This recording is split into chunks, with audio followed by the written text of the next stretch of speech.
हैं। क्षमा करें गुरु गोरखनाथ जी, आप तो बड़े दयालु हैं। मुझसे अज्ञानतावश ये भूल हो गई थी। मैंने आपको पहचानने में गलती की। अज्ञानतावश नहीं, बल्कि अहंकारवश कहो देवराज। तुम ये भूल गए थे कि तुमसे ऊपर भी कोई हो सकता है। और एक बात और, मैं ये तपस्या तुम्हारे स्वर्ग लोक को पाने के लिए नहीं कर रहा। ये तो मैं बिना तप के ही तुमसे जीत सकता था देवराज। इसलिए तुम जाओ, हमने तुम्हें माफ किया और तुम्हारा स्वर्ग लोक भी तुम्हें वापस करते हैं। लेकिन आज के बाद कभी अहंकार उत्पन्न नहीं होने देना देवराज। हे गोरखनाथ जी, आपने मेरा अहंकार चूर कर मेरी आंखें खोल दी। हे गुरु गोरखनाथ जी, जब तक ये सूरज चांद रहेंगे तब तक आपके नाम की जय जयकार होती रहेगी। जय गुरु गोरखनाथ। ठीक है देवराज, अब तुम स्वर्गलोक वापस जाओ और मुझे अपनी तपस्या पूर्ण करने दो। जो आज्ञा गोरखनाथ जी।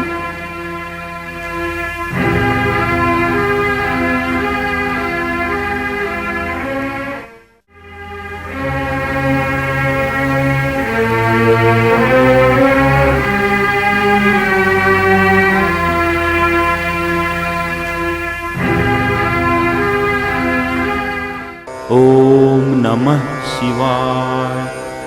ओम नमः शिवाय। ओम नमः शिवाय। ओम नमः शिवाय। ओम नमः शिवाय। ओम नमः शिवाय। ओम नमः शिवाय। ओम नमः शिवाय। हे गोरखनाथ, आंखें खोलो, समाधि त्यागो गोरखनाथ।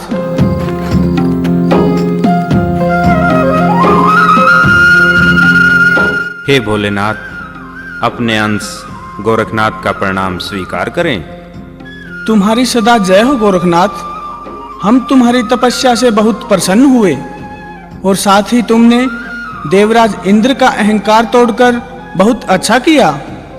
हम तुमसे बहुत प्रसन्न है गोरखनाथ। मांगो, क्या वर मांगना चाहते हो? आज तुम मुझसे जो मांगोगे वही मिलेगा। हे भोलेनाथ, मुझे ज्यादा कुछ नहीं चाहिए।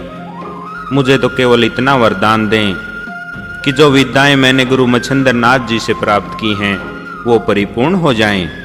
मुझे सर्वगुण संपन्न होने का वरदान दें भोलेनाथ, और मैं अपना संपूर्ण जीवन दीन दुखियों की मदद में लगाऊं।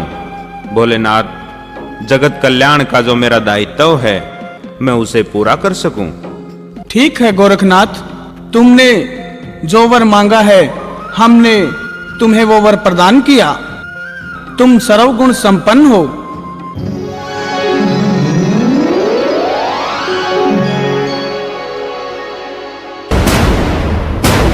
आज से तुम्हारे नाम के साथ ये दुनिया शिव का संबोधन करेगी। आज से तुम शिव गोरख कहलाओगे। नौ नाथों में तुम्हारी ही सबसे ज्यादा पूजा होगी। कलयुग में जो भगत तुम्हारे द्वारे मनोकामना लेकर आएगा वो अवश्य पूरी होगी। और आगे चलकर तुम्हारी दी हुई गूगल से जाहर वीर गोगा पीर का जन्म होगा, जो तुम्हारे नाम को अमर कर देगा।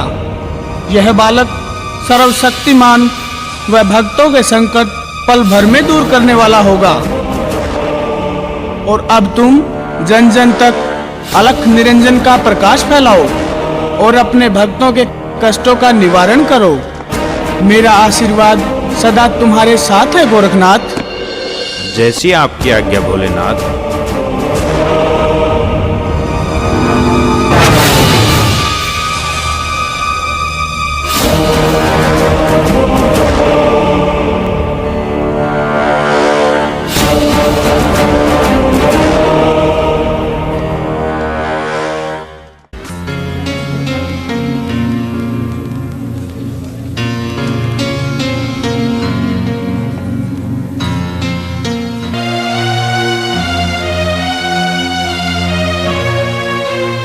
हे मेरे शिष्यों, मैं आपका आभारी हूँ जो इतने दिनों से आप मेरी इतनी भक्ति भाव से सेवा कर रहे हैं और हर विपदा में मेरे साथ रहे। ये तो हमारा कर्तव्य था गुरुदेव। हे गुरु गोरखनाथ, अब आगे कहाँ चलना है? मेरे विचार से हमें जगन्नाथ धाम चलना चाहिए गुरुदेव। नहीं सुरतीनाथ जी, हमें जगन्नाथ धाम नहीं बल्कि ददरेवा नगरी चलना चाहिए। ददरेवा नगरी? वहां क्यों गुरुदेव? शिष्य उगड़नाथ, ददरेवा नगरी के राजा जेवर सिंह की रानी बाछल पिछले 12 वर्षों से हमारी भक्ति में लीन है। उन्होंने हमारी इतनी कठोर तपस्या की है कि हमें स्वयं ददरेवा नगरी पहुंचकर उनके कष्टों का निवारण करना होगा। लेकिन गुरुवर, ये ददरेवा नगरी तो बागड़ प्रांत में है और सुना है वहाँ तो केवल रेत ही रेत के टीले हैं, न पीने को पानी न खाने को भोजन। मेरे ख्याल से तो गुरुवर हम वहाँ नहीं जाएं तो ही बेहतर होगा। चटपटनाथ जी, आपको हमेशा अच्छे भोजन की ही चिंता क्यों रहती है? आप अपने तनिक से कष्ट के लिए ददरेवा नगरी न जाने की बात कर रहे हो? क्या हम रानी बाछल की इतनी कठोर भक्ति को भूल जाएं? नहीं चटपटनाथ जी, इस संसार में जब भी किसी प्राणी ने हमारी भक्ति की है, हमने प्रत्यक्ष या अप्रत्यक्ष रूप से स्वयं पहुंचकर उनके कष्टों का निवारण किया है। अतः आप सभी योगी जन ददरेवा नगरी प्रस्थान करें। प्रणाम गुरुदेव। आओ शिष्य उगड़नाथ, क्या तुम ददरेवा की रानी बाछल को हमारे आने की सूचना दे आए? जी हाँ गुरुदेव, मैंने रानी बाछल को आपके आने का समाचार दे दिया है। लेकिन गुरुवर, जब मैं महलों में गया तो प्रारंभ में मुझे रानी बाछल की छोटी बहन रानी काछल मिली। गुरुदेव, दोनों की सूरत एक दूसरे से इतनी मिलती है कि उनमें अंतर करना ही कठिन है। वे दोनों ही संतानहीन हैं गुरुदेव। मुझे तो इस बात पर आश्चर्य होता है कि भगवान ने काछल व बाछल की सूरत एक जैसी ही क्यों बनाई। शिष्य उगड़नाथ, इसमें आश्चर्य कैसा? क्या दो इंसानों की सूरत एक समान नहीं हो सकती? अगर भगवान ने इनकी सूरत एक समान बनाई है तो इसके पीछे भी कोई वजह है जो तुम नहीं समझोगे। गुरुदेव, रानी बाछल कल सुबह वरदान लेने आएगी। हमें मालूम है उगड़नाथ कि कल सुबह कौन वरदान लेने आएगी।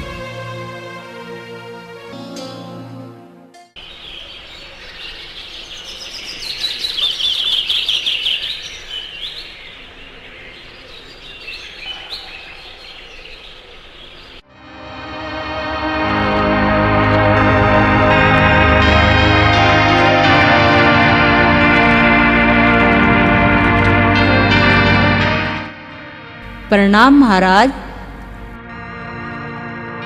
हे गुरु गोरखनाथ, प्रणाम। हे देवी, हमें अपना परिचय दें, हमने आपको पहचाना नहीं। हे महाराज, मैं एक दुखिया, क्रमहीन, अपागन स्त्री हूँ और इस बागड़ प्रांत की रानी बाछल हूँ। अपने आप को इतना दुखी बता रही हो, इतना दुखी तुम हो नहीं देवी। जी महाराज।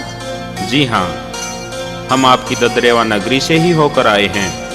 आपकी प्रजा तो बहुत सुखी है, हमें तो वहाँ कोई कष्ट दिखाई नहीं दिया। प्रजा तो सुखी है महाराज, लेकिन उसके शासक तो दुखी हैं। जिस नगरी का कोई उत्तराधिकारी ना हो, भला वहाँ की प्रजा कैसे सुखी रह सकती है? तुम्हारा कष्ट क्या है देवी, हमें स्पष्ट बताओ।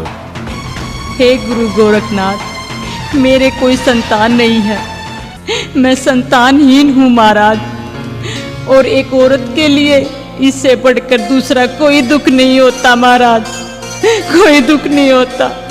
मैं पिछले 12 वर्षों से आपकी भक्ति कर रही हूँ महाराज। कृपया मेरे कष्टों का निवारण करें, मेरे कष्टों का निवारण करें और मुझे एक पुत्र का वरदान दे महाराज, मुझे एक पुत्र का वरदान दे।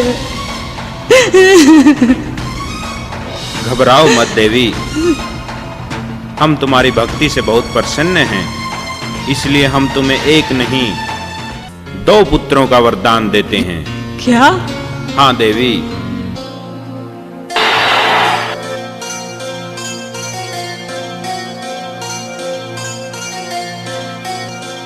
हम तुम्हें ये 2 फल देते हैं, इनके सेवन से तुम्हें 2 पुत्रों की प्राप्ति होगी, जिनका नाम तुम अर्जन व सर्जन रखना। ये दोनों बालक जग में तुम्हारा बड़ा नाम करेंगे। आपकी सदा जय हो गुरु गोरखनाथ, जो मुझ बांझ को 2 पुत्रों का वरदान दिया। अच्छा गुरुदेव, अब मैं चलती हूँ, आप ये भोजन ग्रहण कर लेना। प्रणाम गुरु गोरखनाथ जी।